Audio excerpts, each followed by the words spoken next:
आज शुरुआत नामकरण से। लोग कितने उत्साह से बच्चे का नाम रखते हैं। बढ़िया से अर्थ वाला कोई यूनिक नाम, किसी सेलिब्रिटी के नाम पर रखा गया नाम या सिनेमा के किसी किरदार से प्रेरित कोई पॉपुलर नाम। ये नामकरण तो खुशहाली है, लेकिन जब किसी बुरी चीज का नाम रखना हो तो क्या करें? किसी बीमारी का नाम कैसे रखें? चलिए मैं आपको ऐसा ही एक नामकरण का किस्सा सुनाता हूं। बात 528 साल पुरानी है।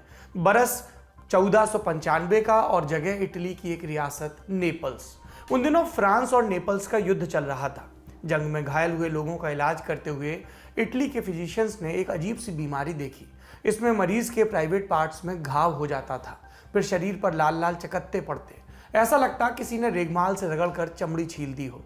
फिर उभरता बीमारी का सबसे खतरनाक रूप, मस्तिष्क, आंख और दिल समेत शरीर का पूरा नर्वस सिस्टम तहस नहस हो जाता। लोग कुष्ठ रोग से भी ज्यादा इस बीमारी से घृणा करने लगे, क्योंकि ये बीमारी मुख्य तौर पर सेक्स करने से होती थी और जिससे ये बीमारी होती थी वो कलंकित समझ लिया जाता था। अब सबसे बड़ा सवाल ये था कि इस बीमारी को पुकारें क्या? नामकरण के सवाल पर बड़ा अजीबोगरीब हाल हुआ। तब ज्यादातर देशों की अपने पड़ोसी देश से दुश्मनी हुआ करती थी। ऐसे में जहां भी ये बीमारी फैलती, लोग अपने पड़ोसी को इल्जाम देते। यूं इटली, जर्मनी और ब्रिटेन के लोग इस बीमारी को कहने लगे फ्रेंच डिजीज। फ्रेंच ने कहा नेपल्स डिजीज, रूस बोला पोलिश डिजीज, पोलिश बोले जर्मन डिजीज, पुर्तगाल और अफ्रीका ने कहा स्पेनिश डिजीज, तुर्कों ने कहा क्रिश्चियन डिजीज। बीमारी भारत में भी पहुंची और यहाँ हिंदू बोले मुस्लिम बीमारी और मुस्लिम बोले हिंदू रोग। ये करीब 3 दशक तक चला। फिर 1530 का बरस आया। इस बरस इटली के एक कवि गिरोलामो फ्राकास्टोरो ने एक कविता लिखी।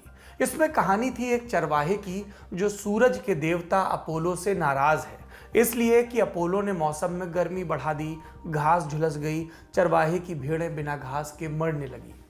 नाराज चरवाहे ने कसम खाई, अब मैं अपोलो की पूजा नहीं करूंगा। इससे अपोलो चिढ़ गया। उसने दुनिया को शाप में एक नई बीमारी दी और इस बीमारी का नाम अपोलो ने उसी चरवाहे के नाम पर रखा और देखते ही देखते ये बीमारी पूरी दुनिया में फैल गई।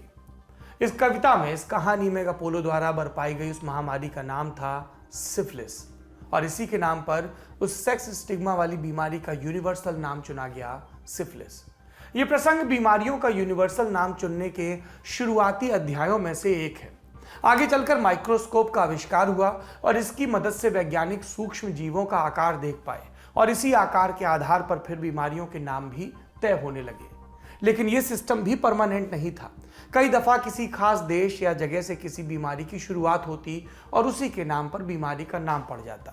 मसलन 19वीं सदी में भारत से होते हुए हैजा यूरोप पहुंचा। वहां के अखबार इसे इंडियन कॉलरा कहने लगे। ये न्यूज़पेपर बीमारी की खबर देते हुए उसकी तस्वीर बनाते और इसमें बीमारी का भारतीय रूप दिखाने के लिए उसे पगड़ी पहना देते।